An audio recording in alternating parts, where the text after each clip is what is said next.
Lá em Salmos 91 diz que nós somos guardados por você, Jesus. Podem cair, Senhor, 10.000 ao nosso lado, 1.000 à nossa direita, mas nós não seremos atingidos. Espírito Santo, nós te louvamos por esse dia. Te damos graça, Senhor, porque nós estamos aqui, Senhor. Se nós não partimos ainda dessa terra, é porque o Senhor tem um propósito para nossas vidas. Espírito Santo, eu sei que o Senhor deseja que os nossos corações sejam parecidos com os teus. E a tua palavra diz que nós somos transformados de glória em glória, quando nós refletimos a tua presença.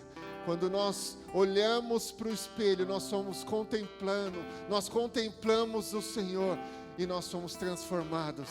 Espírito Santo, nós te damos total liberdade nesse ambiente. Nós te damos liberdade, Senhor, nessa igreja.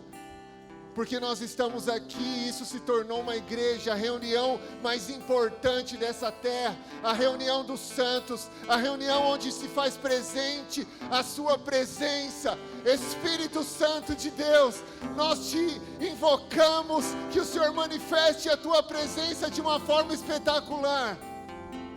De que curas aconteçam, Senhor, de que libertações possam acontecer, de que mentalidade, Senhor, de mentira caiam por terra, e nós vivamos, Senhor, a verdadeira vontade do Senhor, que é boa, que é perfeita, que é agradável. Espírito Santo, cada irmão que está se chegando, cada pessoa que adentrar nesse prédio, seja tocada por você, Jesus. Seja, Senhor, tocada de uma forma, Senhor, como nenhum homem, nenhuma mulher pode nos tocar, nem os nossos pais, Senhor. Mas a tua presença possa nos tocar. Nós liberamos, Senhor, os teus anjos ministradores. Nós liberamos, Espírito Santo, a tua unção, que traz propósito, que traz sentido, que traz vida ao nosso meio. Nós liberamos, Espírito Santo. Jesus, tu és o nosso amado. Você é o nosso Salvador, o nosso amigo. Oh, amigo. Vem, nosso amigo.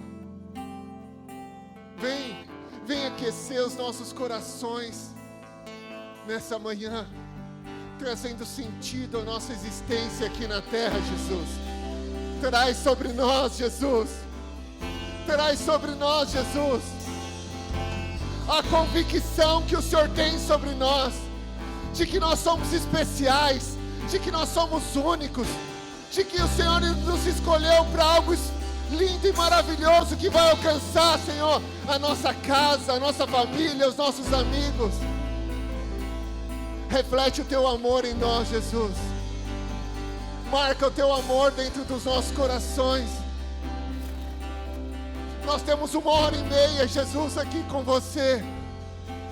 Fala aos nossos corações. Usa, Senhor, o louvor.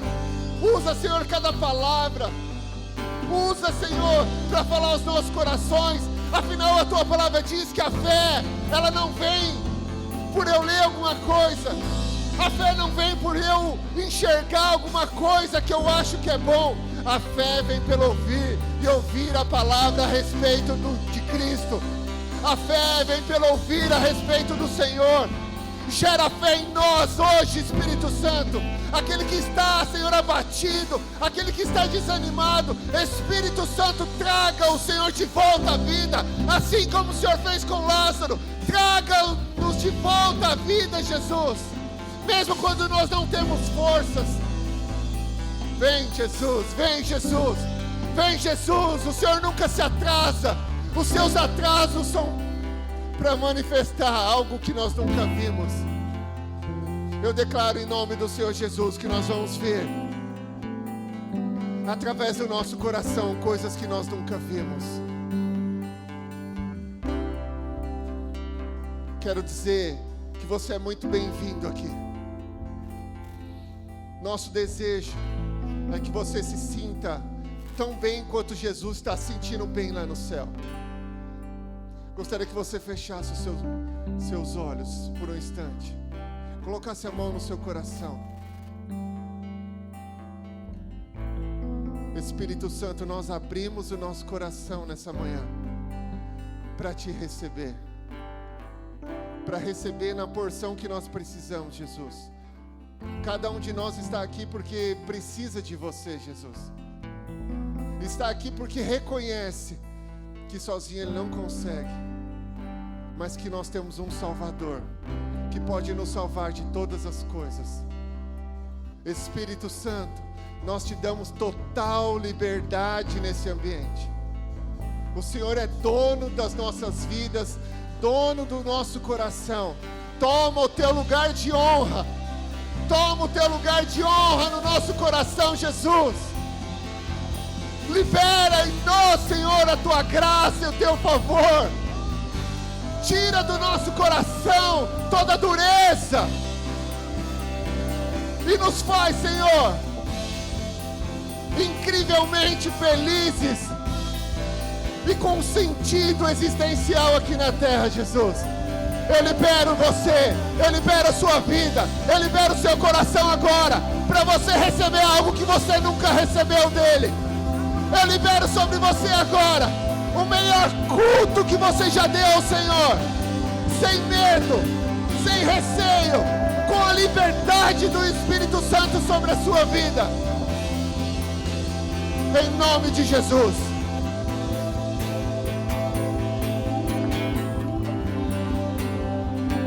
Te amamos, Rei. Te amamos, Rei. Você pode entregar o melhor para Ele agora? O seu melhor para Ele agora. Diga o quanto você o ama no seu lugar agora.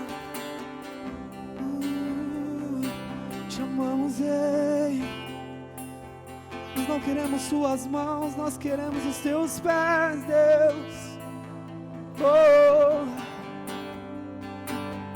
Jesus, não há nome mais doce, não há nome mais santo. Você pode cantar isso? Não há nome mais digno, Jesus. Toda a terra estremece, os joelhos se dobram e os anjos se curvam. Cante comigo. Jesus, erga suas mãos. Não há nome mais santo.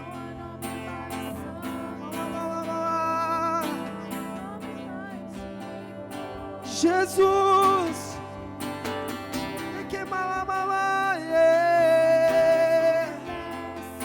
Ele está aqui hoje.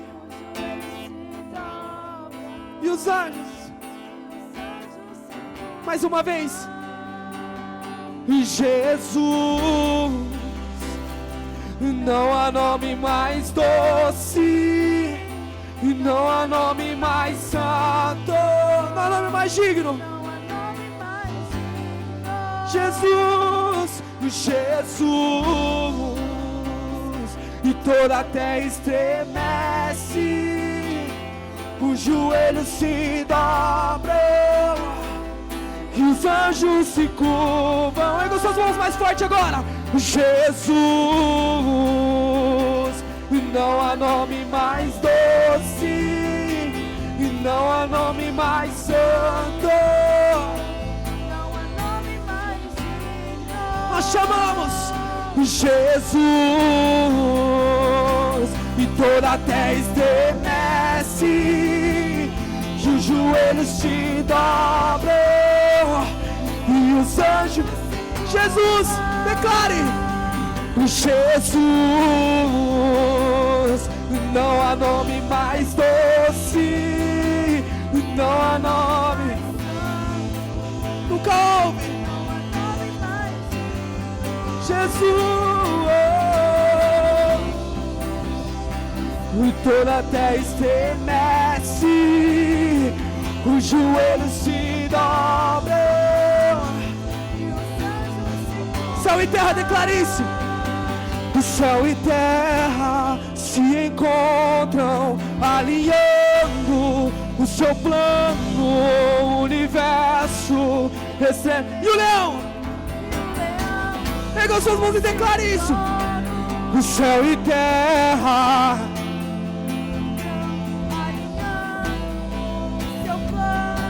o universo estremece. E o leão rugiu do trono. O céu e terra se encontram alinhando o seu plano, o universo.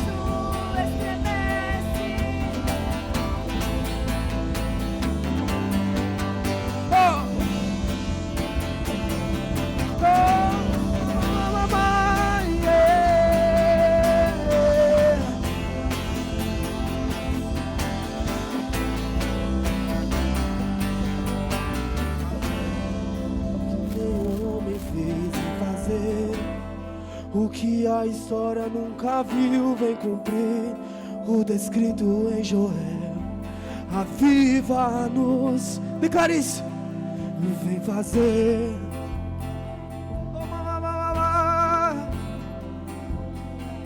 Vem cumprir. Aviva-nos e vem fazer. E vem fazer o que nenhum homem fez. Vem fazer o que a história nunca viu. Vem cumprir o descrito em Joel. Aviva-nos. Vamos, vamos. Vem fazer. Vem fazer. O que a história nunca viu. Vem cumprir o descrito em Joel. A terra clama, oh, a terra chama, chama, chama, e mais uma vez queremos ver o céu. Vamos, vamos. E a terra clama, oh, a terra chama, chama, chama, e mais uma vez, queremos, nós queremos o céu. E a terra declare. E a terra clama, oh, oh, oh. E a terra chama, chama, mais uma vez. Queremos, nós queremos.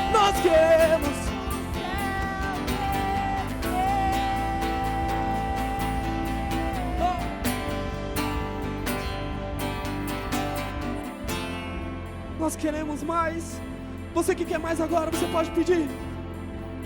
Nós queremos te ver, Jesus. Nós queremos te sentir mais aqui, Pai. Que o Senhor possa tocar agora cada coração através dessa canção, Jesus. Que eles possam ser levados até onde você está agora, papai. O que mamamamamamamamam achei. E a terra, e a terra. E a terra. Declare isso. A terra chama, chama, chama, mais uma vez. Queremos.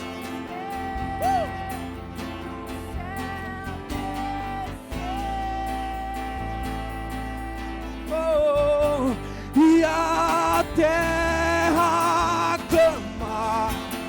Oh, e a terra chama, chama, chama, mais uma vez. Queremos, nós queremos, nós queremos.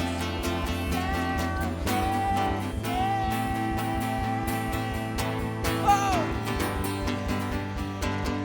E que seja hoje, que seja agora, vem derrama o teu Espírito. Que seja hoje, que seja agora, vem derrama. Só você que quer, peça isso. E que seja hoje, vem derrama.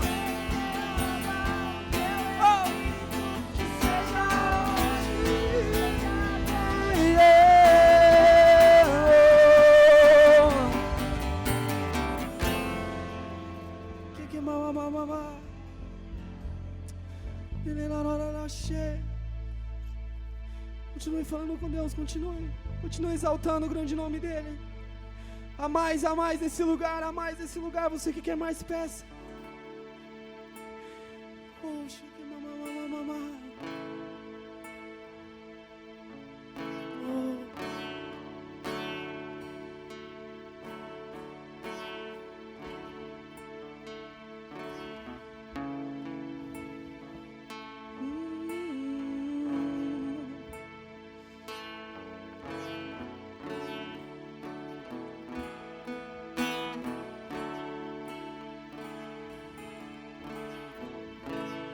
Tudo está preparado aqui, a casa e o meu coração também.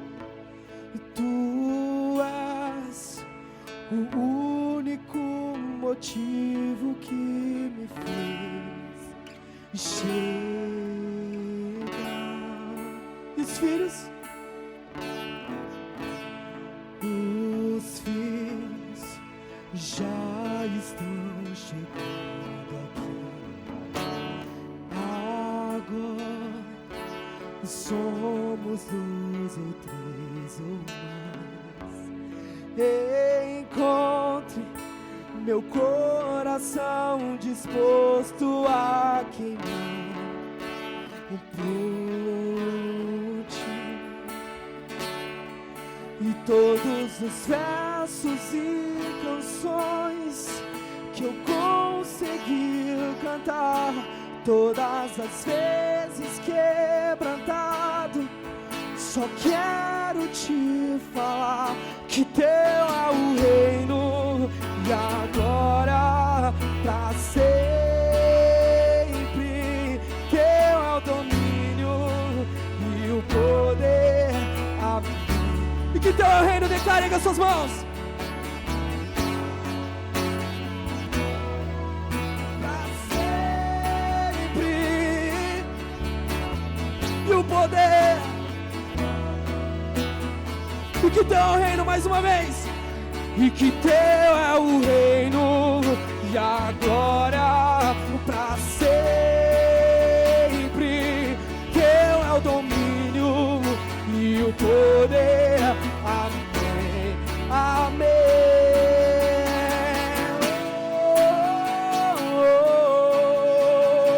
Mamãe, cheia.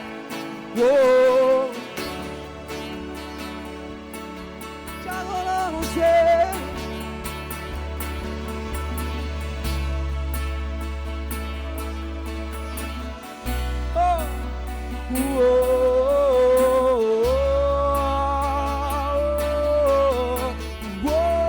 E só tu és santo, e só tu és.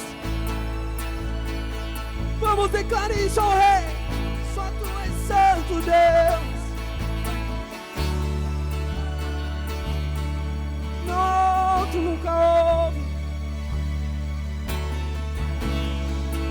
Não há outro como tu. Não há outro como tu. Não há outro como Jesus. E só tu és santo. E só tu és santo.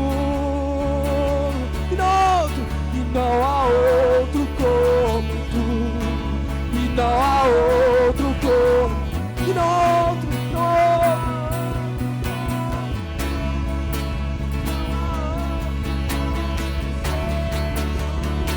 e só tu és santo.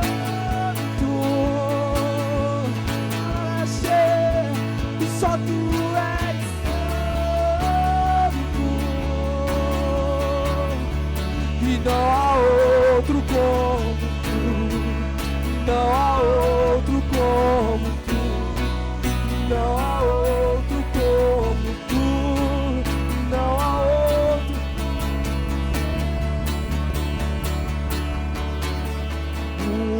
Uma coisa vou pedir, deixa eu ficar neste lugar todos os dias da... Erga suas mãos e declare isso. Uma coisa, deixa eu ficar. Se é esse lugar a que você se refere, se é esse lugar que você ama, declare isso. Mais uma vez. Uma coisa vou pedir, deixa eu ficar nesse lugar todos os dias da minha vida. Uma coisa vou pedir, deixa eu ficar nesse lugar todos os dias. Uma coisa, declare isso. E uma coisa vou pedir, deixa eu ficar todos os dias, todos os dias. E uma coisa vou pedir, deixa eu ficar.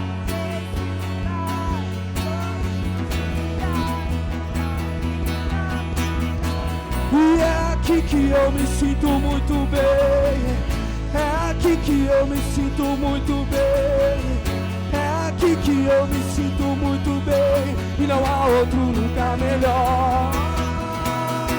E é aqui que eu me sinto muito bem, é aqui que eu me sinto muito bem, é aqui, é só aqui.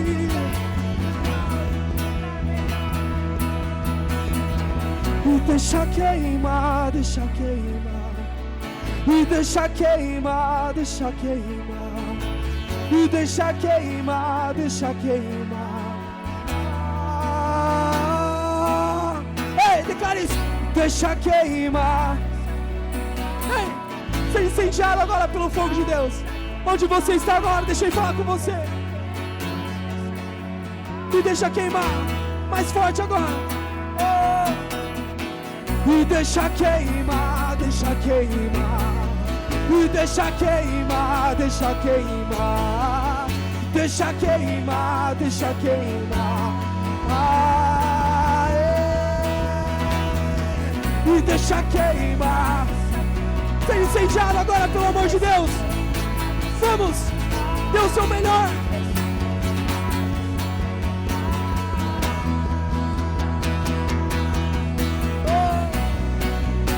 Chamamos Ele.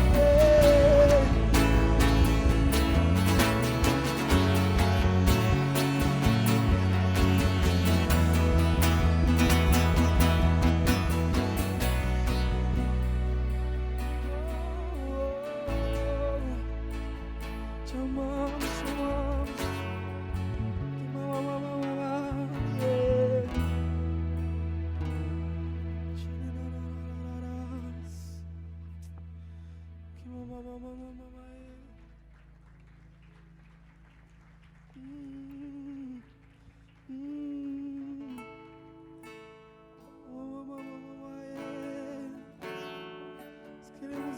Nós queremos mais.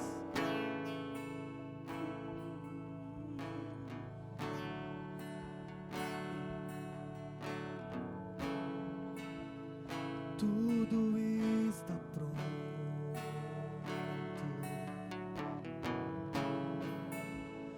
mesa, pão e vinho,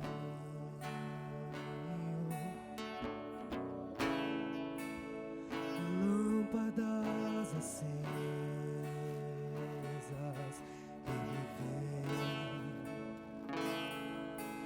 Ele vem.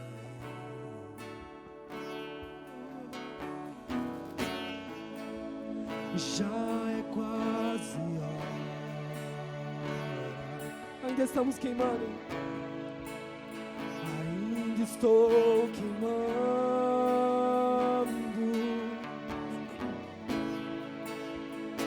Olho protegido,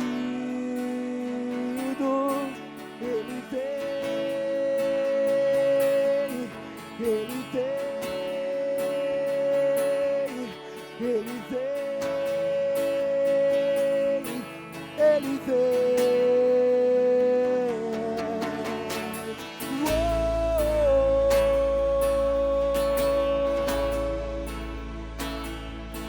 Eu não vejo a hora de te encontrar. Eu não vejo a hora de te abraçar. Eu não vejo a hora de alguém gritar. O noivo vem, declare. O noivo vem. Eu não vejo a hora. Eu não vejo a hora de te encontrar. Eu não vejo a hora de te abraçar. Eu não vejo a hora de alguém gritar. O noivo.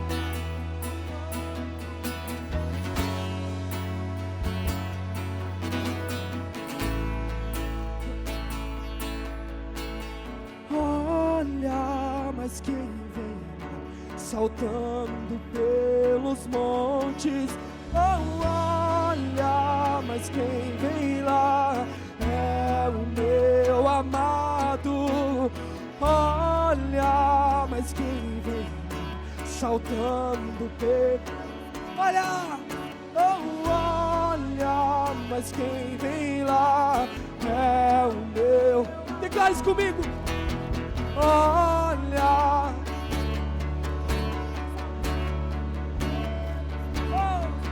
olha, mas quem vem lá é o meu amado. Olha, mas quem vem saltando pelos montes. Oh, olha, mas quem vem lá na alegria ou na tristeza, na saúde ou na doença, não te deixarei. No dia bom ou dia mau, independente do final, contigo estarei, não te deixarei. Na alegria ou na tristeza, declare isso. Na saúde ou na doença, no dia bom ou dia mau, independente do final, contigo estarei, não te deixarei.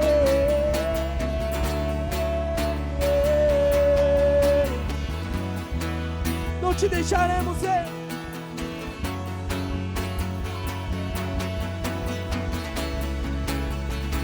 Cante comigo, eu te amo. Eu te amo e vou gritar pro mundo inteiro ouvir. Eu te amo, eu te amo, eu te amo. Eu te amo e vou gritar pro mundo inteiro ouvir. Declare.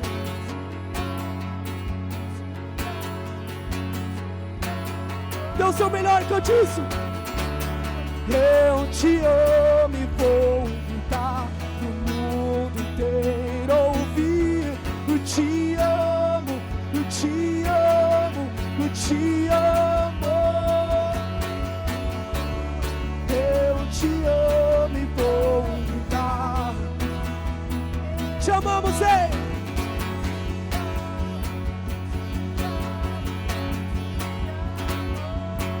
Eu não vejo a hora de te encontrar. Eu não vejo a hora de te abraçar. Oh, oh. Eu não vejo a hora de alguém gritar: o noivo vem.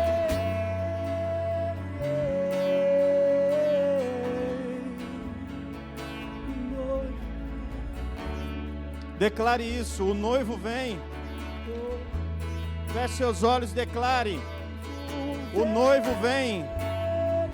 Coloca a mão no coração e diga: o noivo vem. O noivo vem. Aleluia.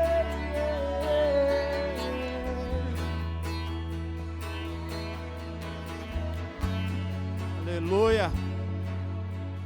Shalom. Shalom, irmãos. Não pode dar um abraço ao irmão que está do lado, mas fala assim para ele, ó: Shalom. Salve. Aleluia. Pode sentar. Glória a Deus. Que bom revê-los. Fiquei uma semana aí fora. Saudade da família, amém? Você vai bem? Quem vai bem, diga: eu vou bem. Pode tirar a máscara, né? Aleluia.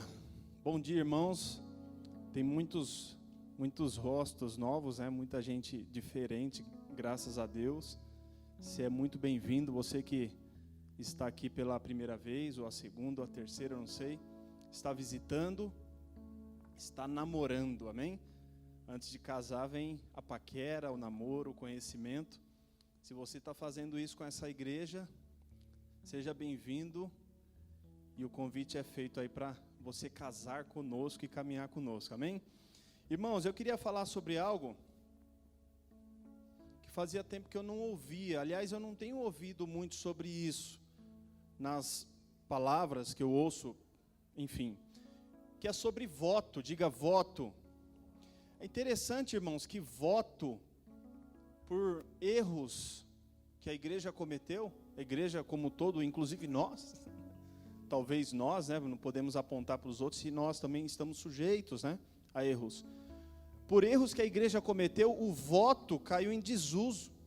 Você não ouve mais falar de voto. Há determinadas igrejas, denominações que usam com ênfase essa ferramenta espiritual, amém?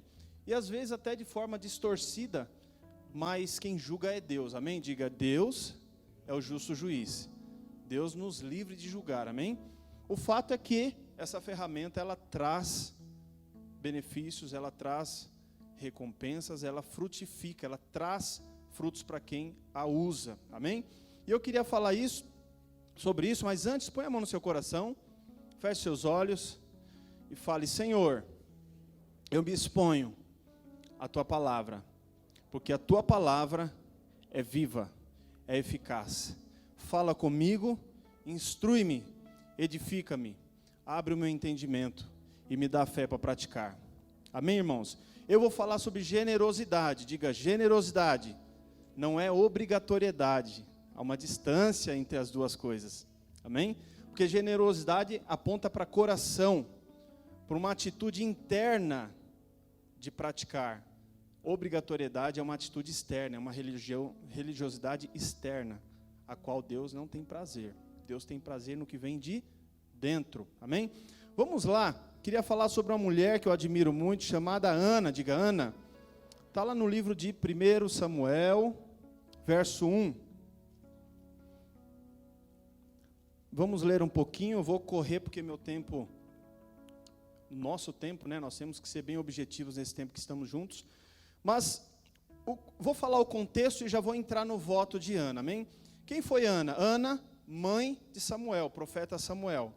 Você que já conhece, ok? Você que não conhece, leia o livro de 1 Samuel, você vai conhecer esse camarada.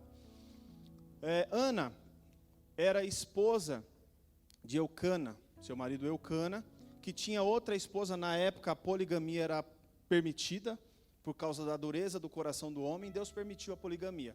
O que é poligamia? É um homem se casar com mais de uma mulher, amém? E Ana e Penina eram esposas de Eucana. Penina tinha filhos, Ana não tinha filhos. A Bíblia diz que Deus cerrou a madre de Ana, de forma que ela não podia ter filhos. E para uma mulher naquela época não ter filhos, era praticamente ser uma árvore morta. Poderia ter beleza, mas sem frutos, ela se sentia vazia.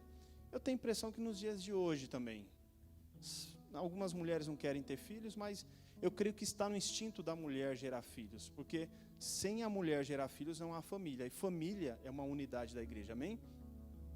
Então, Ana não podia ter filhos e o clamor dela era por ter filhos.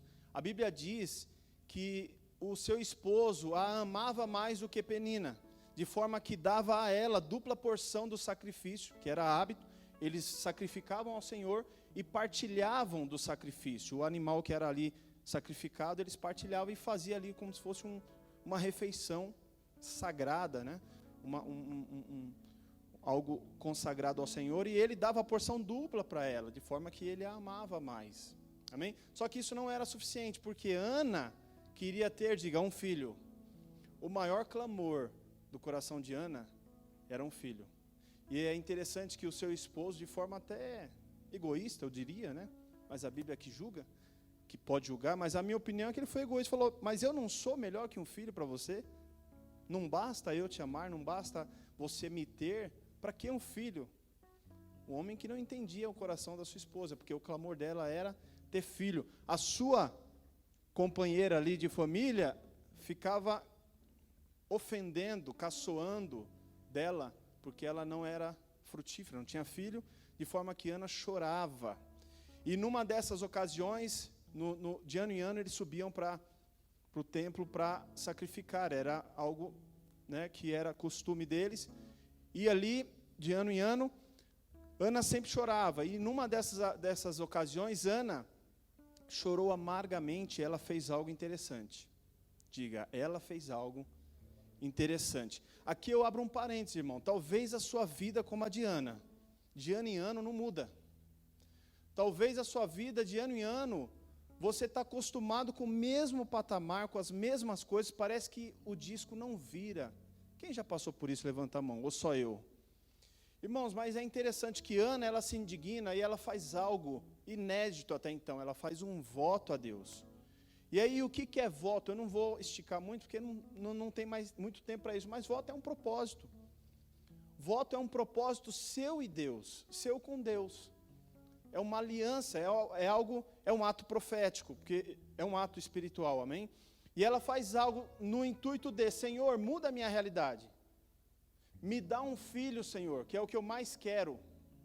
Se o Senhor, diga, se o Senhor me der um filho, aí olha o que ela faz, eu o entregarei para servir na tua casa para sempre.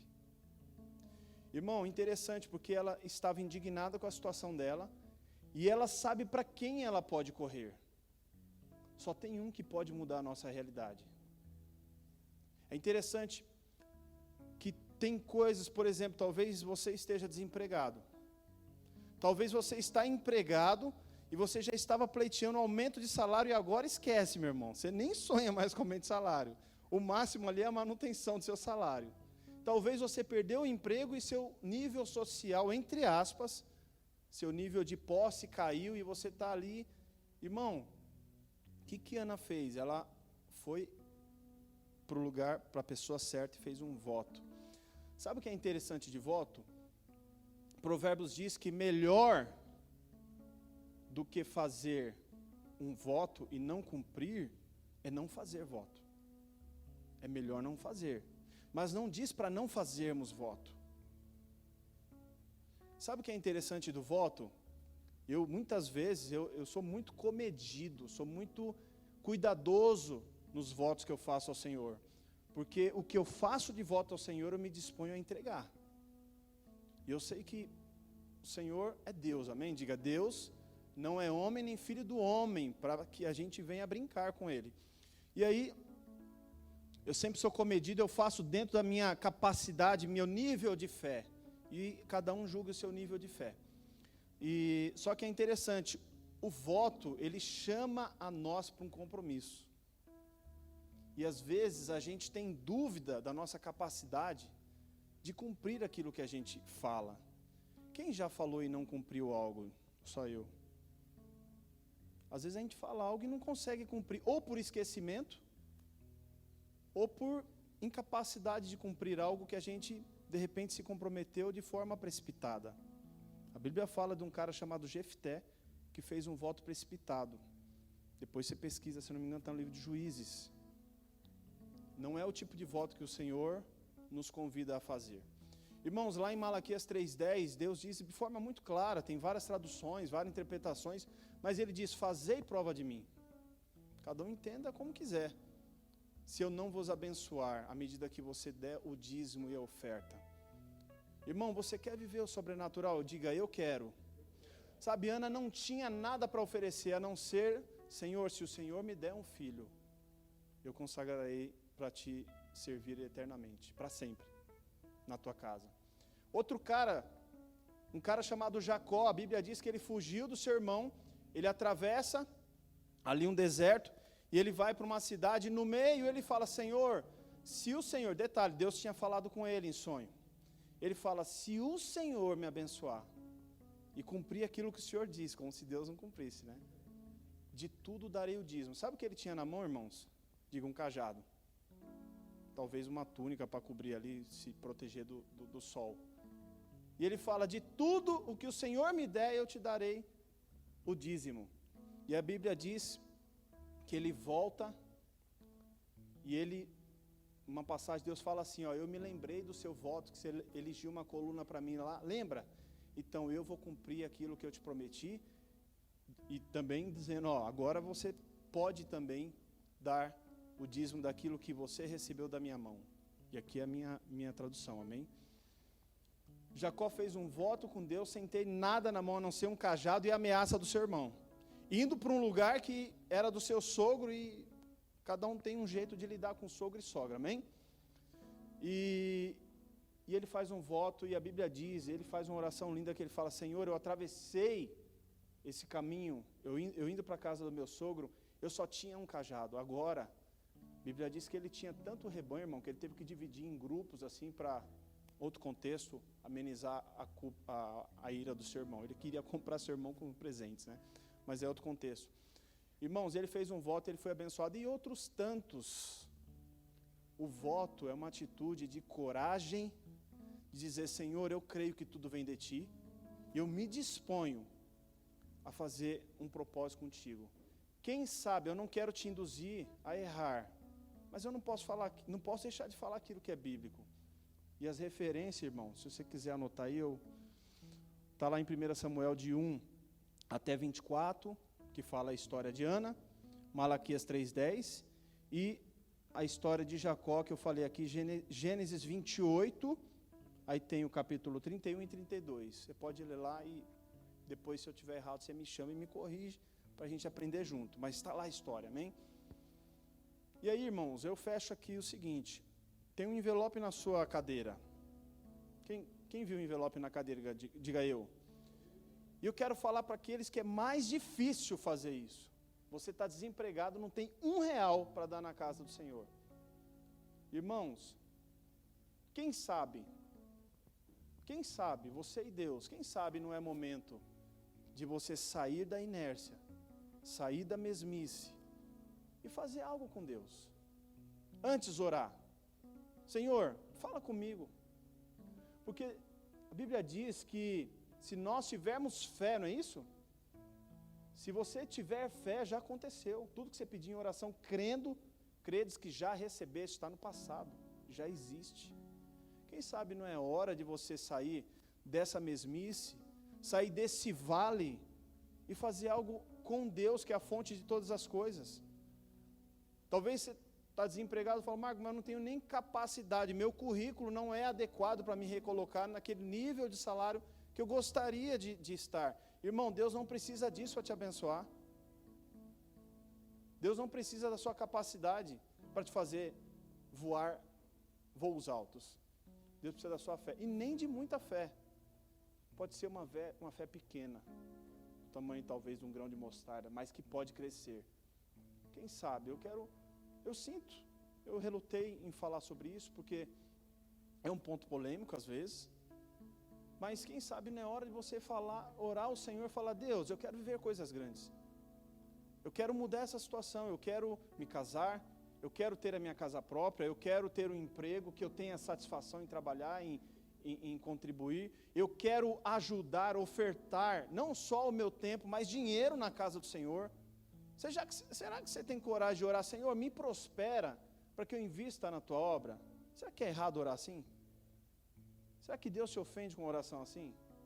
Senhor, manda, me prospera, me ajuda a crescer, me dá dinheiro, me dá riqueza, para que eu ajude na tua obra e ajude pessoas. Quem tem vontade de ajudar pessoas? A gente ouve histórias de pessoas passando por coisas tão difíceis. Irmão, orar ajuda. Você põe a mão no ombro do irmão: Senhor, abençoa, abençoa, abençoa. Isso ajuda. Mas também ajuda a pôr a mão no bolso e falar: irmão, vai lá e faz uma compra. Irmão, vai lá, paga essa conta de luz, paga essa conta de água. E eu sei que a gente tem prazer em fazer isso. Eu acho que está no instinto do homem e da mulher de Deus ajudar. A gente tem prazer em participar disso. Só que às vezes a gente não tem condição. E o que falta às vezes é só um clamor, um voto, um propósito com Deus: Senhor, me prospera. E eu te devolverei, eu te darei. Ana, ela entrega Samuel, cumprindo assim os dias iniciais de Samuel, ela entrega o único filho que ela tinha, o maior desejo do coração dela, ela consagra na obra. E o que a Bíblia diz? Que ela teve 5 filhos depois de Samuel. E o que Jacó teve? Muito mais do que o nada que ele tinha para oferecer. O que você vai ter fazendo um propósito sábio, com temor a Deus, com oração? Tenho certeza que você vai ter muito mais daquilo que você tem pedido, porque Deus não fica devendo ninguém. Amém? Então, você que não tem condição, eu te desafio a pegar esse envelope. Mas se você sentir também, e falar: Senhor, aqui ó, eu não tenho nada para dar hoje, mas se o Senhor me der um emprego, se o Senhor me prosperar, se o Senhor me levar a tal e tal lugar que você tem sonhado em Deus, de tudo eu te darei o dízimo. Você tem coragem de fazer isso? Só estou falando do dízimo, não estou falando da oferta. Porque eu tenho certeza que tem irmãos aqui que não vai dar só o dízimo. Eu conheci um camarada que ele pediu emprego, e ele falou: quando Deus me abrir uma porta, o primeiro salário vai ser dele. Eu falei: meu, esse cara tem fé. E eu não vou falar o nome para... confrontou até meu nível de fé. No primeiro salário ele foi lá e toma, depois de um mês de trabalho. Falei: uau, quisera eu ter essa fé. Quisera a igreja ter essa fé também, nós como igreja. Amém? Quem topa o desafio, diga eu. Só os que falaram eu. Amém? Eu queria te convidar: pega o seu envelope, você que sentiu no coração de contribuir e pode contribuir. Amém? E coloque sua contribuição no envelope. E aqueles que não têm como contribuir, se você entendeu a palavra e creu que é de Deus, falando para você, eu desafio fazer isso. Eu fiz isso para casar. Eu não entendia o valor do casamento e nem tinha dinheiro. Quando eu fui entender o valor do casamento, casar no papel. Depois de viver alguns anos com a minha esposa, eu falei: Senhor, se o Senhor... Eu fiz um voto com Deus. Irmãos, foi lindo. Foi muito melhor do que eu imaginava. E é interessante, quando os irmãos distribuíram os envelopes, eu todo ali racional fui fazer um planejamento do meu casamento, né? Eu falei para a esposa: ó, o seu vestido não pode passar, acho que de R$200, né? Falei: ó, R$200 para caber no orçamento. Orçamento entre aspas, era meu nível de fé. Quando ela foi fazer a cotação, irmãos, era bonito o vestido, mas eu falei: mulher, mas não tem outro? Não, é esse que eu gostei. Falei: então Deus vai fazer, eu creio. E foi lindo. Deus ultrapassou a nossa medida de fé. Amém? Então, você que já pegou seu envelope, está disposto a contribuir, eu te convido a ficar de pé. E numa atitude de alegria, assim como Ana, quando ela teve o filho, ela fez uma oração linda dizendo: Senhor, o Senhor é minha força, minha alegria. E ela tributou a Deus aquele filho. Você vai tributar a Deus essa oferta também. Amém? Erga e diga: Senhor, muito obrigado pela oportunidade de contribuir para o Evangelho, para a mensagem de Cristo. Faz-me ainda mais próspero, para que a minha contribuição cresça e a tua obra se expanda, em o nome de Jesus. Amém? Venha com alegria, aleluia.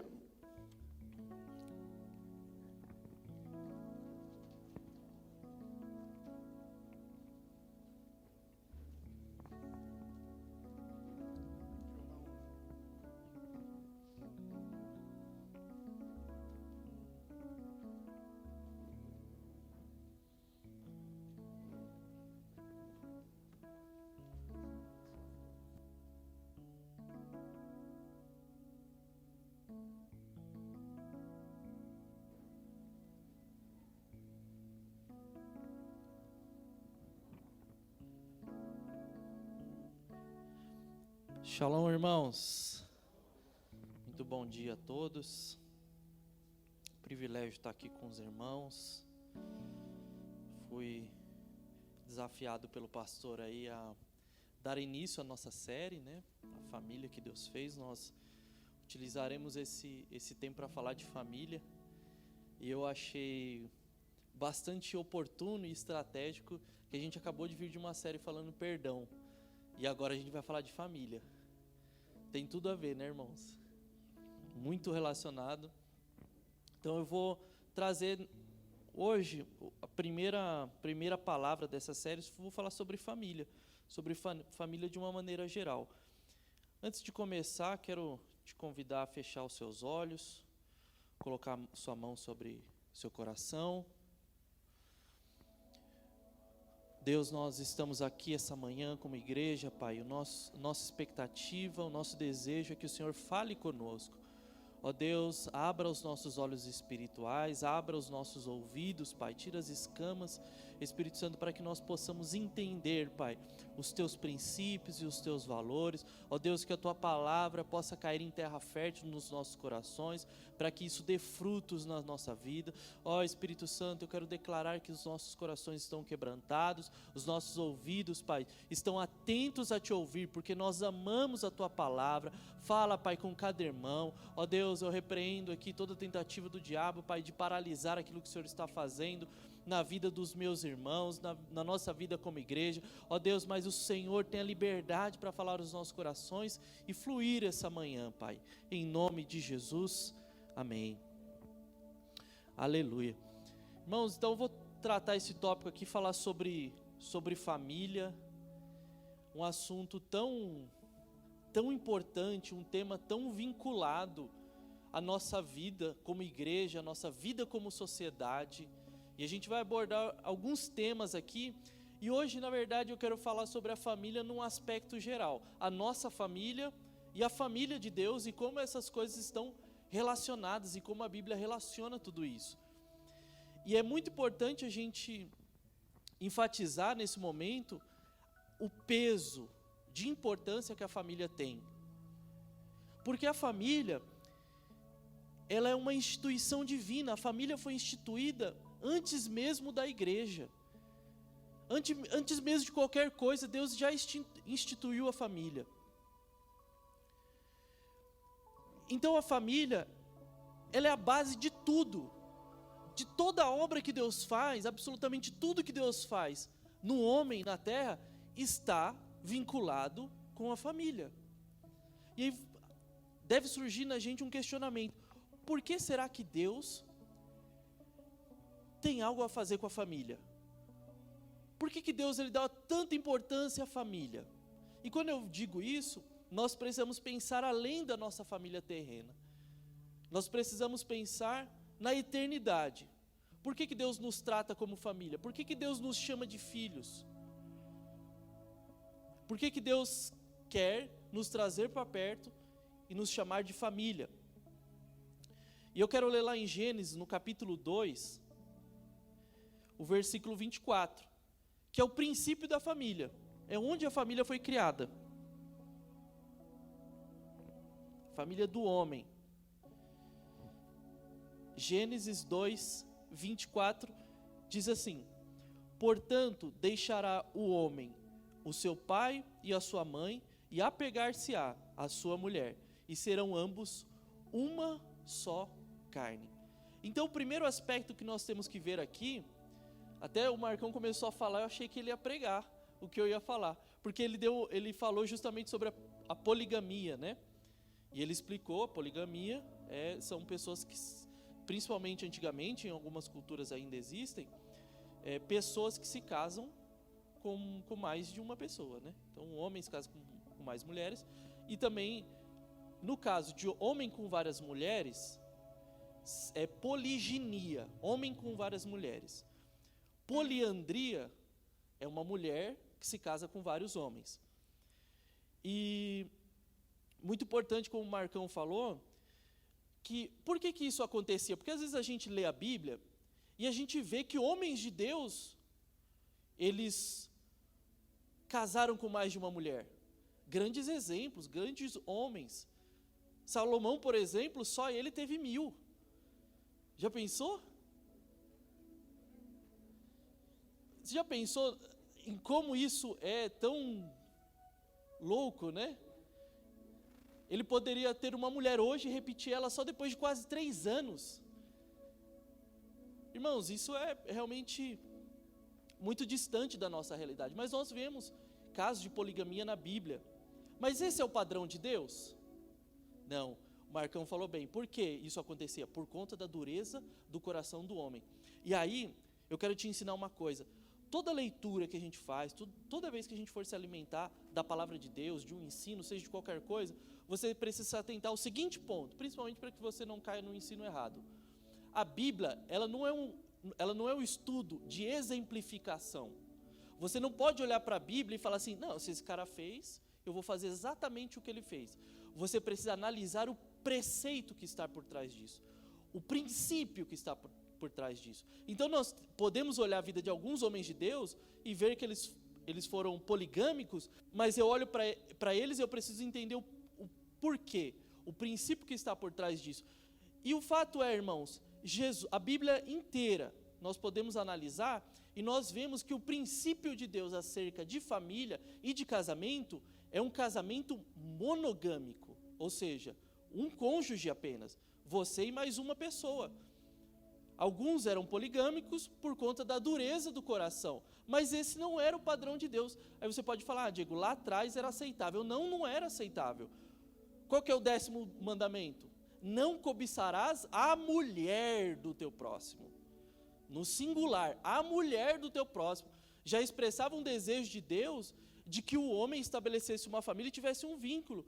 Irmãos, é impossível que se ame mais de uma pessoa. É impossível que um cara consiga amar igualmente e se entregar igualmente por 2 esposas. Então, esse é um princípio que nós vemos, né, lá na base da família, que o casamento ele é monogâmico. Não há espaço para amar mais de um homem, não há espaço para amar mais de uma mulher. É um só. Paulo ensina o quê? Que o homem deve se entregar pela mulher. Eu não tenho 2 vidas para entregar para 2 mulheres, eu tenho uma, e essa eu entrego para minha esposa. Então, é um casamento monogâmico. Ele também o casamento ele também tem uma característica, ele é monossomático, isto é, nós nos tornamos um só. É aquela continha, 1 mais 1 é igual a 1. Eu me torno uma só pessoa, eu me torno uma só carne com a minha esposa. Tudo que nós fazemos juntos. Irmãos, quando nós analisamos tudo isso, que é parte, que é a construção da família, a família nasce de um casamento, é verdade ou não é? Quando nós analisamos tudo isso, nós já podemos enxergar a maneira como que Deus instituiu a família para refletir o propósito eterno dele. Para refletir, para nos dar uma amostra e para nos dar experiência com algo que ele quer fazer conosco na eternidade. O fato de nós nos tornarmos um também aponta para a Trindade, que Deus ele é o mesmo Deus, ele é um Deus, mas ao mesmo tempo é 3. Você consegue entender isso? Não consigo. Mas o casamento nos dá um reflexo disso. De sermos monossomáticos, ou seja, de sermos só um, de estarmos conectados. Isso aponta para um propósito, estamos olhando para o mesmo lugar. Estamos juntos onde? Onde que nós estamos juntos? Em Cristo. Quando eu era noivo, eu aprendi uma ilustração bem legal sobre casamento. Você já deve ter ouvido falar que um casamento, à luz da Bíblia, o homem e a mulher, eles têm um local, tem um ponto de encontro. Esse ponto de encontro é em Cristo. É como um triângulo. Se os dois se afastam de Cristo, eles ficam embaixo aqui na base do triângulo, afastados. Se os dois vão para Cristo, os dois se encontram em Cristo. Ou seja, os dois estão mais conectados. Isto é, a base precisa ser Cristo. Nós vamos ver isso. Eu só estou falando aqui, irmãos, de uma maneira bem geral, como que a família foi instituída, qual que é a base, irmãos, principalmente para os nossos dias. Nós vemos tantas ideologias e tantas mentiras que o mundo traz, que quando você defende valores aqui, você já deve ter ouvido falar esse termo, o mundo chama isso de família tradicional. E você fala família tradicional, já gera um desconforto em alguns casos. Talvez você já deve ter ouvido falar. Principalmente com algumas teses anticristãs. Fala de família tradicional, mas vou te falar, a Bíblia não chama de família tradicional. Não existe nenhum lugar da Bíblia que ela fala, a família tradicional é essa. Quem inventou isso foi o homem chamou de família tradicional. Nós estamos falando do projeto de Deus. Foi Ele quem estabeleceu, não foi eu. Não é uma tradição, não é que eu estou acostumado assim. Não, foi estabelecido lá atrás. Da mesma forma que lá atrás, acontece hoje. Da mesma forma que se casava lá atrás, nós nos casamos hoje. Da mesma forma que se tinham filhos lá atrás, nós temos hoje. Da mesma forma que filhos eram herança do Senhor lá atrás, ainda são hoje. Então os valores da família não foram estabelecidos por tradições humanas. Foi estabelecido pelo próprio Senhor. Foi estabelecido na criação, lá em Gênesis, irmãos. Então por isso que eu falei, nós precisamos fazer uma análise preceitual. Análise preceitual é importante, é como se fosse as placas tectônicas daqui do nosso planeta Terra. Você já deve ter ouvido falar, né? Que aqui embaixo tem algumas placas que elas são gigantes, às vezes do tamanho de um continente. Irmãos, você não vê ela, você nem sente, você nem percebe nada. Mas se você tem uma movimentação dessas placas, causam um abalo na Terra. Nós vemos tsunamis e tudo mais, são porque essas placas elas se mexeram um pouco. Quando nós falamos da nossa vida, essas placas tectônicas, entre aspas, né, ou seja, aquilo que dá base, aquilo que sustenta, dá o firmamento, são os preceitos, são os valores do Senhor. Por isso nós não podemos analisar um fato isolado. Por isso nós não podemos analisar uma ideologia de um homem. Nós precisamos analisar o preceito. O que está por trás disso? Por isso nós temos que tomar muito cuidado, irmãos, com as ideologias que surgem hoje. Nós só temos um recurso, mas é o melhor que existe. É o recurso que é infalível. A Bíblia ela é infalível, ela é inerrante. Ela não erra, ela é muito atual. Ela trata, por que ela é tão atual? Porque ela trata de preceito. Você pode olhar um cara que tinha outro tipo de problema, mas você vê que a necessidade dele é a mesma. A nossa necessidade enquanto família é a mesma. O homem não mudou em suas necessidades. A gente mudou de tempo, mas aqui dentro é a mesma coisa. Amém? Então, fiz essa breve introdução aqui para falar que a família é a célula máter da sociedade. É o principal, é o alicerce da sociedade. Vocês com certeza estão acostumados com isso. Você pode até ter amigos fora, você pode ter aquelas pessoas que te bajulam, mas na hora que o bicho pega, na hora, irmãos, que o negócio estreita, é a família que vai nos sustentar. É a família. Por isso que nós somos chamados a ser como famílias de Deus, para puxar esse vínculo, para estender esse vínculo terreno, as coisas que são espirituais. Nós vamos ver que Jesus fala disso. Mas a família é o lugar de sustento, a família é onde formam os homens e as mulheres, onde as crianças são ensinadas. Por isso você precisa ser responsável, você precisa cuidar da sua família. A sua família é o primeiro lugar, irmãos, de exercício do seu ministério, da sua vida cristã. E por isso que eu falei que está muito conectado a perdão. Quem aqui já precisou perdoar alguém da família? Já se magoou. Por que a gente se magoa? Porque ama demais. A gente não se magoa. Alguém de fora fala alguma coisa para você, é uma coisa. Um familiar falando algo para você é bem diferente. Tem o poder de machucar. Mas todos nós somos chamados ao perdão. Por quê? É algo mais precioso. Ele tem importância demais para não ser perdoado, para não desenvolver perdão. E muitas vezes, irmãos, nós temos problemas dentro da nossa casa e nós preferimos olhar de repente, uma pessoa ali que nos fez algo, você olha ela como o carrasco da sua história, como se ela tivesse te causado feridas, e você olhasse para ela cheio de justiça própria, você pensa, é lícito que eu não goste dele, é lícito que eu não ame ele, mas eu vou te falar, por isso que eu amo o Evangelho, é porque o Evangelho vem na contramão e faz você amar ainda mais aquele cara que te machucou. Ele deixa de ser o carrasco da sua história e você passa a amar ele. É explicável isso? Irmãos, é inexplicável. Você por si só poderia falar, a pessoa fez um monte de coisa, a pessoa poderia ter destruído a minha história. Mas não, está aqui, a pessoa, eu amo ela. O pastor conta a história dele aqui, né? Um grande exemplo de perdão e de restauração de casamento, uma história linda, eu amo a história de vocês, realmente algo muito precioso. Mas irmãos, olha só, ele também, com certeza ela em algum momento magoada com alguma coisa, poderia não ter exercido o perdão, poderia ter falado cheio de justiça própria, com certeza, ele poderia, não sei se fez, talvez tenha feito, se aconselhado com alguma pessoa, a pessoa poderia falar, não Marco, esquece isso aí, acaba. Não, isso aí você não tem que aturar, não.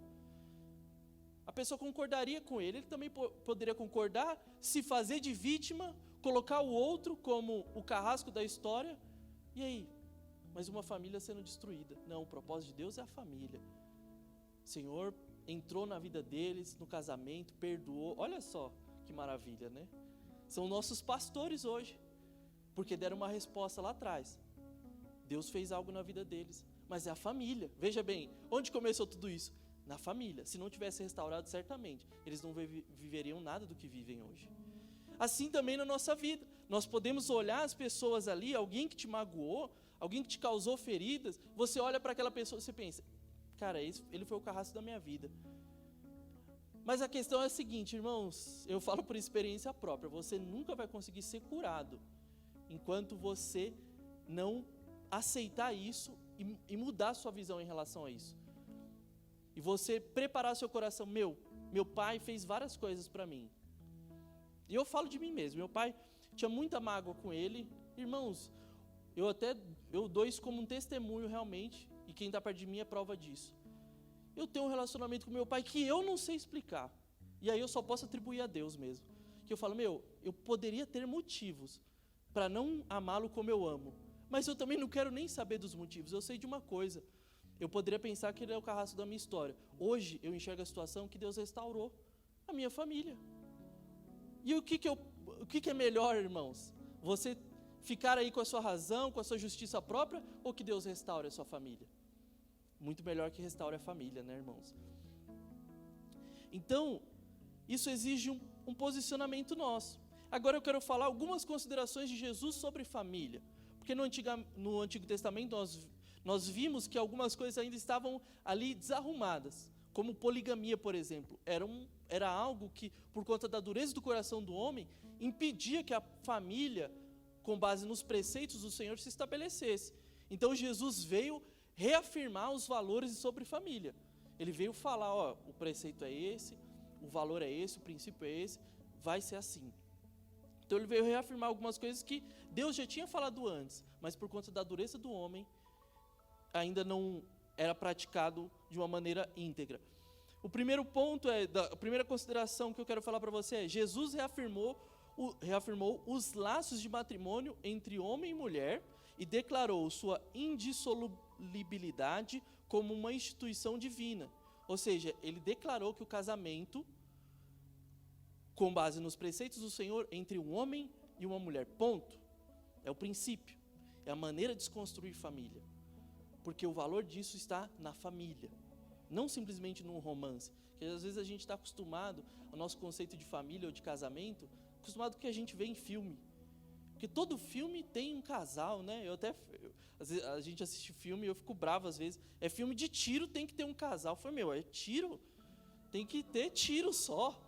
Tem que ter suspense, mas sempre, não é? Sempre tem um casal ali. Então, às vezes, a gente fica romantizado por isso. Mas o princípio do casamento é a família. É um projeto muito maior do que ele mesmo. Amém?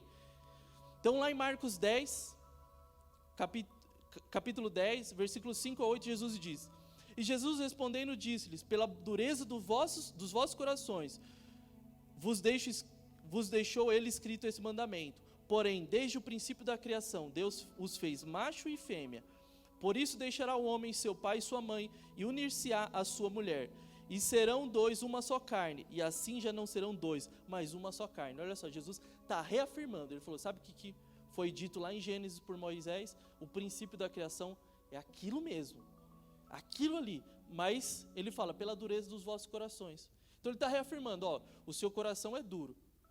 O seu coração está ali em pedra, o homem não consegue responder.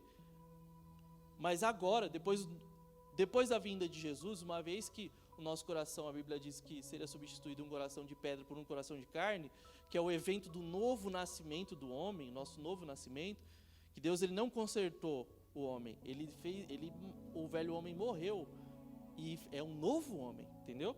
Então, por conta disso, nós passamos a ser capazes de responder corretamente aos princípios. Por que capazes? Porque agora o Espírito mora em mim. Antes não morava, agora ele mora em mim. Agora eu consigo dar respostas, porque agora eu sou um só com Deus também. Então Jesus estabeleceu aqui, desde o princípio, esse laço matrimonial, e ele falou como seria. A segunda consideração de Jesus é que ele considerou esposa e marido iguais diante de Deus. Lá em Marcos 10, 11 a 12, ele diz, e ele lhes disse, qualquer que deixar a sua mulher e casar com outra, adultera contra ela. E se a mulher deixar o seu marido e casar com outro, adultera. Então o que ele está falando aqui? Não há distinção, ambos têm a mesma responsabilidade diante de Deus. E ele deixa isso muito claro, principalmente porque antigamente, o homem, ele era, digamos assim, o principal ali na tradição, eles contavam, e como o homem fosse o principal, tanto que era comum o homem ter várias mulheres, várias esposas, não a mulher ter vários maridos, entende? Então ele está falando aqui, ele está colocando os dois igualmente, em valor, ele está igualando os dois. Não está falando que um é mais importante que o outro, ele está colocando os dois na mesma base. Os dois são igualmente importantes e responsáveis. A terceira consideração, ele assumiu que os pais seriam bondosos com seus filhos e lhes proveriam com o que fosse melhor. Lá em Mateus 7, versículo 9 ao 11, ele diz, e qual dentre vós é o homem que pedindo-lhe pão, o seu filho lhe dará uma pedra, e pedindo-lhe peixe lhe dará uma serpente? Se vós, pois, sendo maus, sabeis dar boas coisas aos seus filhos, quanto mais o vosso Pai que estás no céu dará bens aos que lhe pedirem? Então o que Jesus está falando? Olha, se seu pai, que é ruim, ou seja, homem, que tem uma natureza humana, ele que ele é mau, ele te dá boas coisas. Você que é pai aí, você que já é pai, você com certeza quer o melhor para o seu filho. Sabe o que Jesus está falando? O que você quer para ele, eu quero muito mais ainda. O quanto que você ama ele, eu amo muito mais. O tanto que você cuida dele, eu cuido muito mais. E nós vamos falar disso um pouquinho à frente, sobre essa questão dos pais e dos filhos, como nós devemos olhar. Mas aqui, o que Jesus está fazendo? Nós vemos em várias circunstâncias, aqui na Bíblia, né, e através dessa leitura, que a família ela está apontando sempre para uma relação de Deus com o homem. O Deus ele é nosso pai, por consequência nós somos filhos. Então ele estabelece esse vínculo. Irmãos, e nós podemos chegar à seguinte conclusão: Deus ele faz isso para nos dar uma amostra de qual é o nível de relação que ele quer ter conosco. A igreja é o que de Jesus? É a noiva. É a noiva de Jesus. Então ele está mostrando, olha só, o nível de expectativa. Ele compara, entende? Ele usa o casamento. Qual que é o grande casamento que vai acontecer? A volta de Cristo, quando ele voltar para buscar a sua noiva. Então nós temos uma grande amostra disso. Ontem eu estava num casamento, e eu sempre fico emocionado no casamento. Só não choro, mas eu fico emocionado. Mas eu acho, irmãos, tão precioso, tão bonito, porque toda vez que eu vejo um casamento, isso aponta para a volta de Cristo. Toda vez que eu vejo a alegria dos pais, sabe? Irmãos, porque é um dia tão... Eu fico imaginando como um pai, sabe? Vendo um filho casar assim, dentro dos princípios, dos preceitos. Deve ser uma alegria tão grande, irmãos. Eu que casei, sei, para mim foi uma grande alegria. Mas eu fico imaginando para os pais, para os familiares, o quão lindo é você ver algo sendo feito dentro dos princípios, dentro dos valores do Senhor. Casamento, uma instituição divina. O homem fala que é uma instituição falida, mas nós sabemos que não. Está muito bem vivo e sustentado pelo Senhor. É um princípio. Durante todos esses milhares de anos que já passaram, o casamento continua de pé, porque é um projeto de Deus, irmãos. Amém? Então, todos esses relacionamentos que nós temos, eles vão apontando sempre para o nosso relacionamento com o Senhor. Sempre o foco disso tudo, o que está por trás disso tudo, é o relacionamento do homem com Deus. O tipo de relação que você tem com Deus. A quarta consideração, Jesus enfatizou a lei divina de que os filhos devem honrar os seus pais. Ele reafirmou essa regra por meio do seu exemplo pessoal e foi obediente aos seus pais, mesmo quando se encontrava na cruz, e mostrou um cuidado amoroso com a sua mãe. Então Jesus ele enfatiza aqui o princípio de honra aos pais. Lá em Marcos, no capítulo 7, versículos 10 ao 13, ele diz: porque Moisés disse, honra o teu pai e a tua mãe, e quem maldisser ou pai ou mãe, certamente morrerá. Vós, porém, dizeis, se o homem disser ao pai ou à mãe, aquilo que podereis aproveitar de mim, é corbã, isto é, oferta ao Senhor. Nada mais deixais de fazer por seu pai ou por sua mãe, invalidando assim a palavra de Deus pela vossa tradição, que vós ordenastes, e muitas coisas fazeis semelhantes a essa. Então Jesus ele deixa muito claro a nossa responsabilidade como filhos de honrar os nossos pais, de honrar servindo, de honrar cuidando, de honrar da maneira que nós os tratamos. Então ele honra esses vínculos familiares. Jesus está falando, ele enfatiza a necessidade de mantermos uma ordem, uma honra, o respeito, o amor nos nossos vínculos familiares. E é engraçado porque você olha isso, por isso que eu falei, a gente precisa fazer uma análise preceitual. E Jesus, em outra passagem, Jesus fala, mas aquele que não odiar, né, ou amar menos, pai, nem mãe, nem filho, nem irmão, tal, não vai ser digno de me seguir. Aí você pensa, o que eu tenho que fazer então? Vou me rebelar dentro de casa para seguir a Jesus. Uma interpretação errada. O que Jesus está querendo dizer nessa passagem? Ele está falando, aquele que não amar menos. O amar menos significa ou aborrecer, né, uma palavra bastante usada nas traduções, significa que, em primeiro lugar, você deve amar a Cristo, você deve temer o Senhor. Esse é o primeiro ponto. Você não pode inverter a ordem. A família ela é importante, mas ela está baseada em um lugar, no nosso temor, no nosso amor a Cristo, no nosso amor à palavra, primeiramente, essa é a essência. E aí eu já deixo sempre o conselho, para quem não se casou ainda, não se case, e eu falo isso sem medo, não se case com alguém que não tem o temor do Senhor.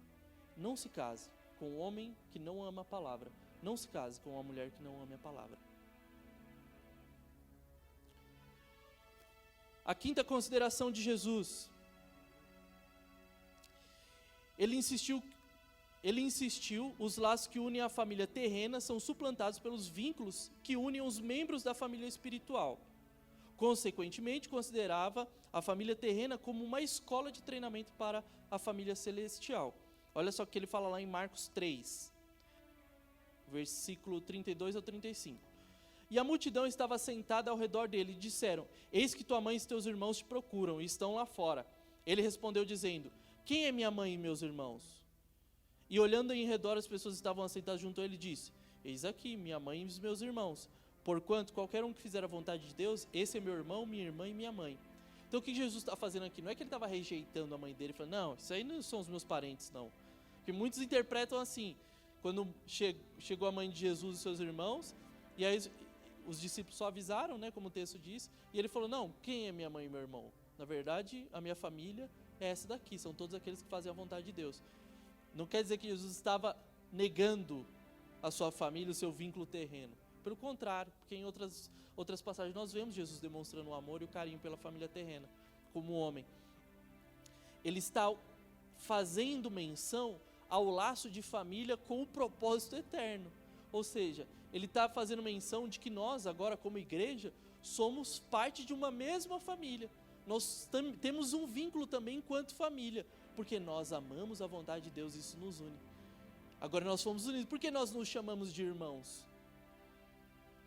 Por que nós nos chamamos de irmãos? Irmão é um membro de família, não é? Mas nós nos intitulamos assim, irmãos, não é? Porque realmente, esse é o princípio, esse é o conceito, é uma grande família. Vocês conseguem perceber como a família terrena, como a nossa família natural, ela reflete coisas da nossa vida espiritual no projeto eterno de Deus? Como são duas coisas conectadas, não dá para você dissociar. São duas coisas distintas, mas ao mesmo tempo são duas coisas conectadas e inseparáveis. E uma reflete a outra. Eu quero ler com vocês agora, fiz essas considerações. E por último, para finalizar, eu quero falar de a família no Senhor. Quero ler o Salmo 127 e o 128. São poucos versículos, tá, irmãos? Não assustam não. Não assustem não. Salmo 127 e 128. Eu vou ler os dois inteiros. Se o Senhor não edificar a casa, em vão trabalham os que a edificam. Se o Senhor não guardar a cidade, em vão vigia a sentinela. Inútil será o levantar de madrugada e repousar tarde. Comerás o pão de dores, pois assim ele dá aos seus amados enquanto dormem. Eis que os filhos são heranças do Senhor, e o fruto do ventre o seu galardão, como flechas na mão de um homem poderoso. Assim são os filhos da mocidade. Bem-aventurado o homem que enche deles a sua aljava, não serão confundidos, mas falarão com seus inimigos à porta. Agora o Salmo 128, porque um complementa o outro. Bem-aventurado aquele que teme ao Senhor e anda nos teus caminhos, pois comerás do teu trabalho das tuas mãos, e feliz será, e te irá bem. A tua mulher será como uma videira frutífera aos lados de tua casa. Os teus filhos serão como plantas ou brotos de oliveira à roda de tua mesa. Eis que assim será abençoado o homem que teme ao Senhor. O Senhor o abençoará desde Sião, e tu verás o bem de Jerusalém todos os dias da tua vida, e verás os filhos dos teus filhos, e a paz sobre Israel. Aqui tem duas aplicações desses textos aqui, mas nós vemos uma ênfase muito grande acerca de família. Aqui quem escreveu esse salmo, possivelmente Salomão, há um consenso de que pode ter sido Salomão, ele diz que se o Senhor não edifica a casa, em vão trabalham os que a edificam. Isso quer dizer o quê?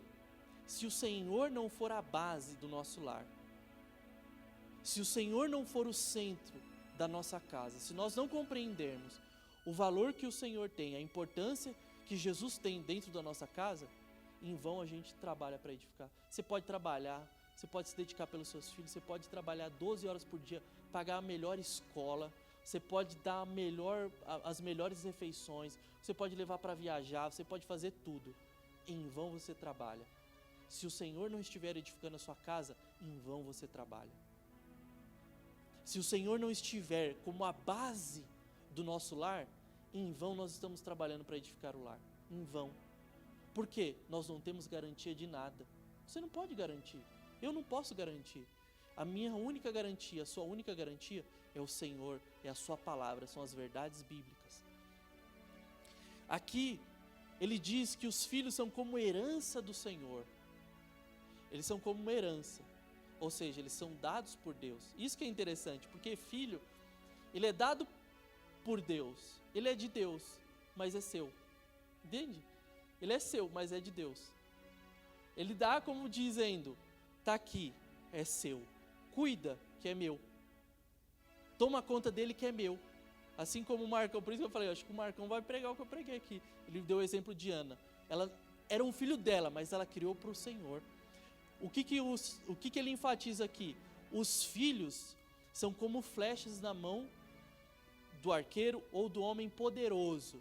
O arqueiro, principalmente antigamente, era um dos mais poderosos que tinham no exército, porque enquanto todo mundo ia com a lança, ele já estava de longe, só dando a sapecada nos outros.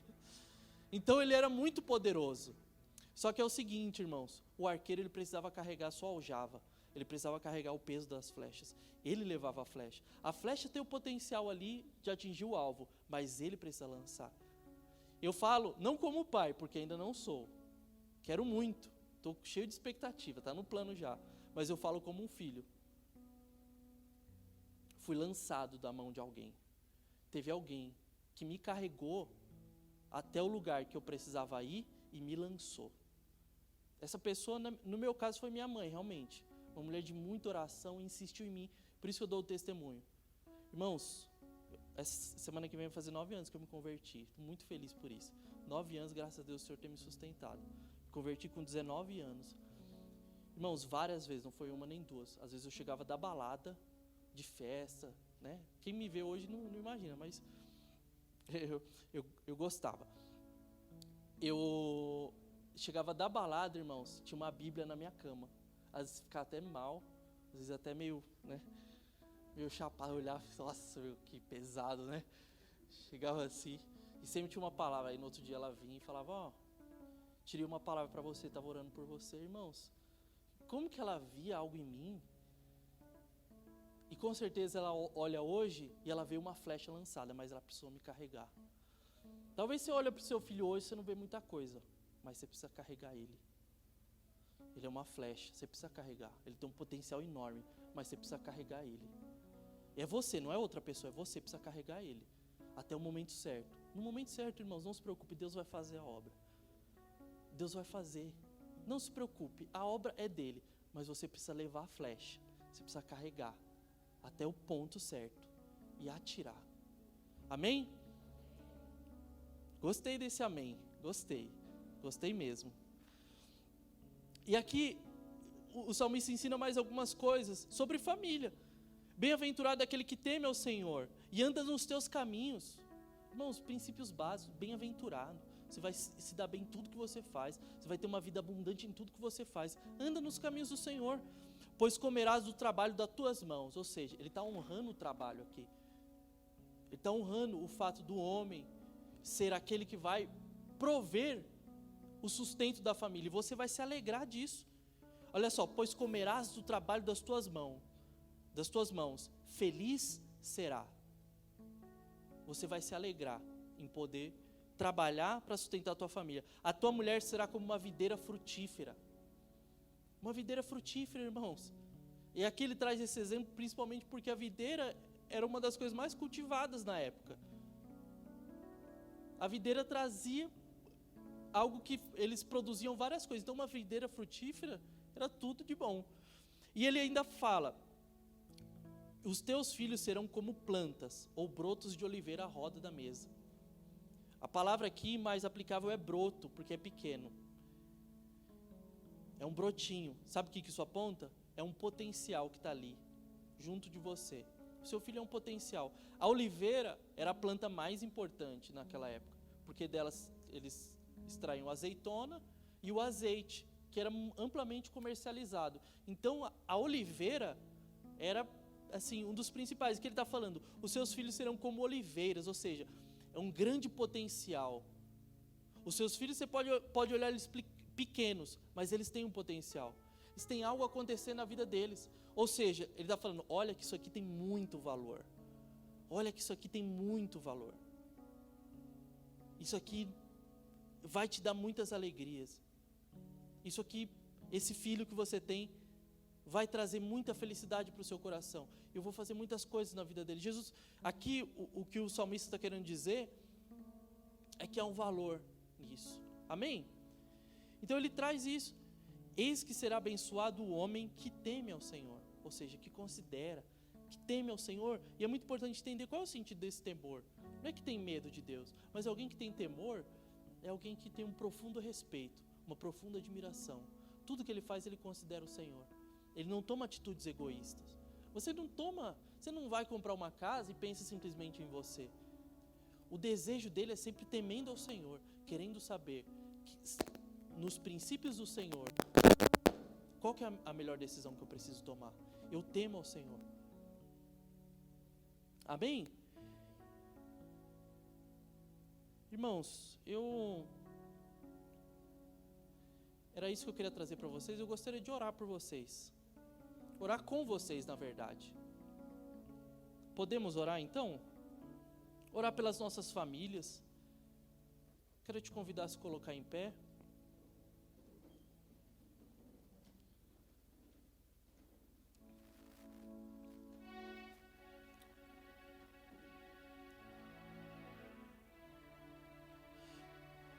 Essas coisas que o Senhor trouxe ao meu coração, irmãos, assim, falou muito comigo e enfatizou assim, a importância da nossa família, o valor que ela tem diante de Deus, o quanto ela é importante para nós. E sempre que se trata de família, né, irmãos, todo mundo tem alguma coisa, seja ali dentro da sua casa, ou seja ali um tio, um primo, alguém, todo mundo tem, né? Todo mundo tem. Às vezes a gente olha isso como problema, né? A gente fala, nossa, toda família é problemática. E na verdade nós temos que olhar a nossa família como uma herança do Senhor, como algo muito bom, como um presente de Deus mesmo. E nós temos que orar por isso. Temos que pegar o hábito de orar pelas nossas famílias, sabe? Reúne com uma tia que você sabe ali que é crente, com um primo, com alguém. Tem o hábito, cria o hábito de orar pela família, de apresentar os familiares diante do Senhor. É a nossa responsabilidade, são aqueles que o Senhor deu para cuidarmos e para sermos cuidados ali na intimidade, amém? Então feche seus olhos,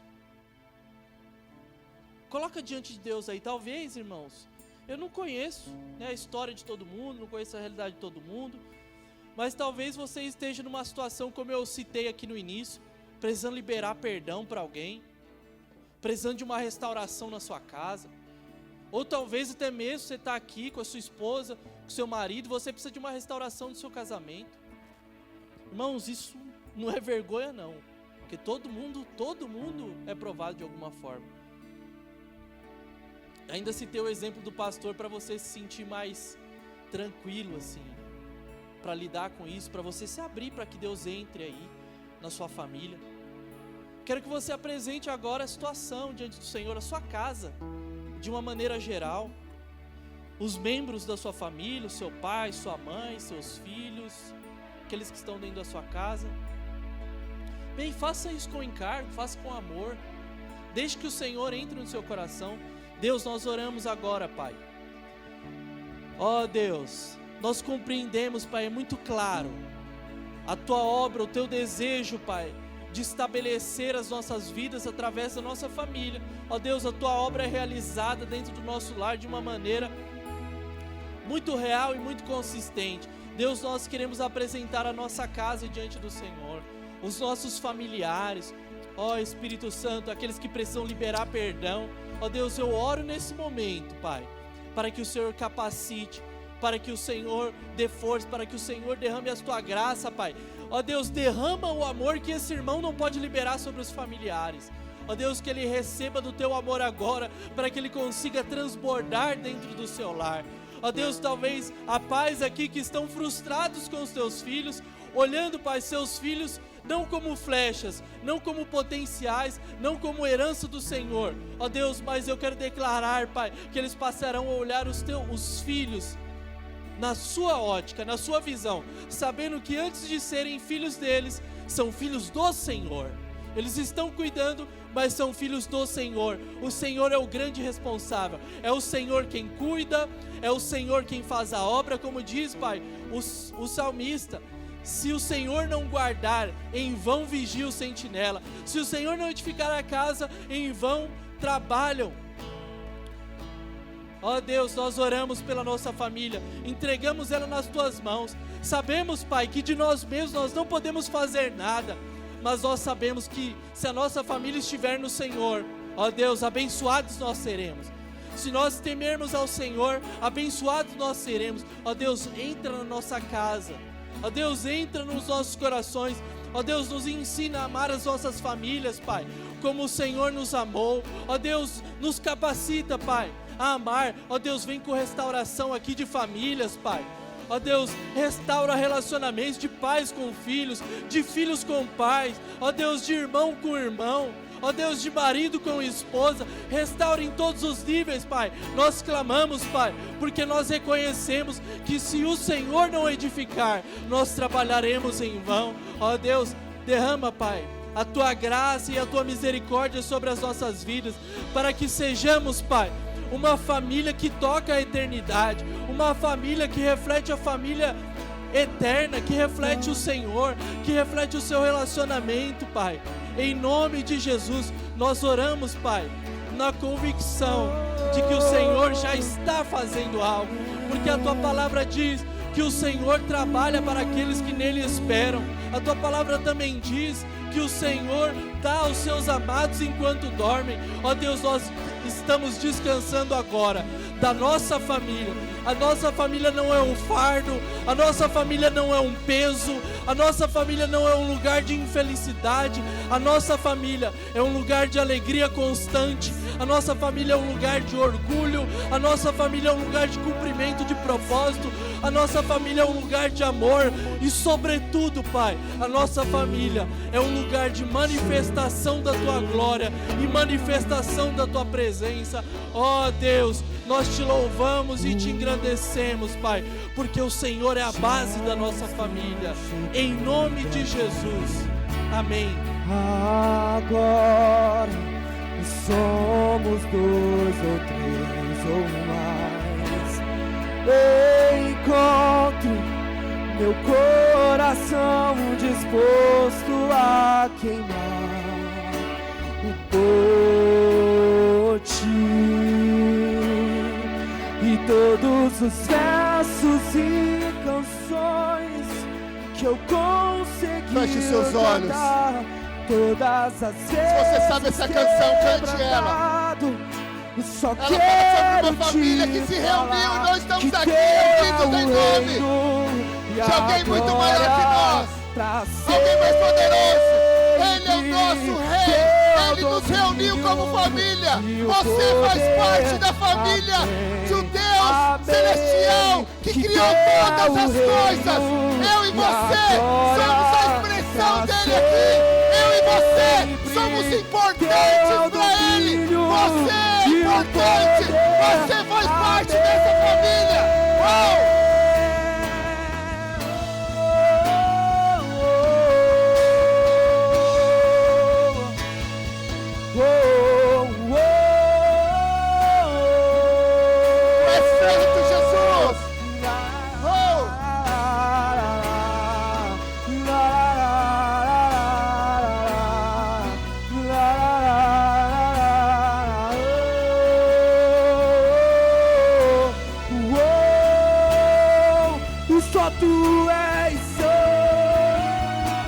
Você é santo como Ele é santo, porque você faz parte da família de Deus. Essa é a família que Deus fez.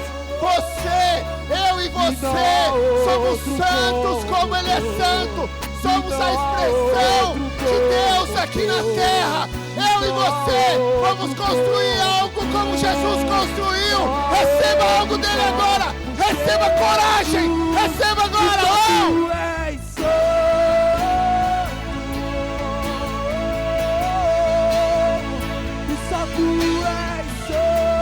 Erga suas mãos.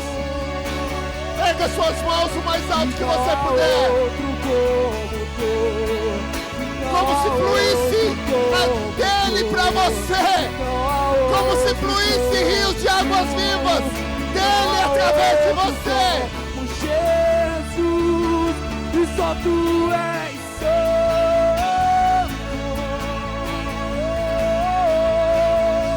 E só Tu és santo. Aleluia. E não há outro como. Não há outro como. Não há outro como Tu, Jesus. Não há outro. Faça assim com suas mãos. Jesus, não há outro como você. Mas o Senhor fez cada um de nós parte desse reino, dessa família. Eu oro, Senhor, para que cada um dos meus irmãos se sinta tão amado quanto você, Jesus, se sente amado pelo Pai. Eu oro pela vida dos meus irmãos em cada necessidade. sobre o coração deles, que o Senhor supra ela. Nós temos, cada um de nós tem um vazio que é exatamente do seu tamanho. E quando nós entendemos que nós fazemos parte de você, que nós fomos incluídos em você, você em nós, isso se tornou uma família. Todas as trevas se vão, todo medo se vai, toda angústia, toda indiferença.